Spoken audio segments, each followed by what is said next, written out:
మేము కూడా అదే 20 తారీఖున పులి యొక్క మేత గురించి బయటపెట్ట, ఎన్ని మేకలు తిన్నది ఆ పులి, ఎన్ని ఆవులు తిన్నది, ఎన్ని కాళేశ్వరాలను తిన్నది, ఎన్ని మేడిగడ్డలు తిన్నది, ఇవన్నీ కూడా బయటపెట్టబోతా ఉన్నాం.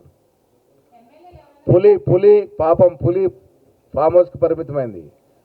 పులి ఆసరా తీసుకొని ఈ పిల్లులు ఎన్ని ప్రాజెక్టుల మీద బొక్క కొట్టారో ఇవన్నీ కూడా 20 తారీఖు నాడు స్పష్టంగా మీ అందరి సమక్షంలో చూపిస్తాం. మేము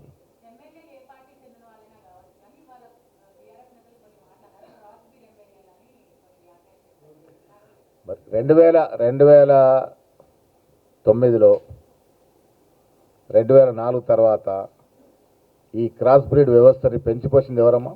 కేసీఆర్ కదా ఆనాడు పెంచిపోసింది. ఆ తర్వాత ఒక దళిత నాయకుడు బట్టి గారు సిఎల్పి నాయకుడు అయ్యే అవకాశం ఉన్నప్పుడు దానికి తొండిగొట్టి ఆ ఎమ్మెల్యేలని గొర్రెపిల్లలాగా ఎత్తుకుపోయింది ఎవరు? కేసీఆర్ కదా. రాజకీయాల్లో మాట్లాడే ముందు వారి గతం గురించి ఒకసారి స్మరణ చేసుకొని మాట్లాడితే మంచిగా ఉంటుంది.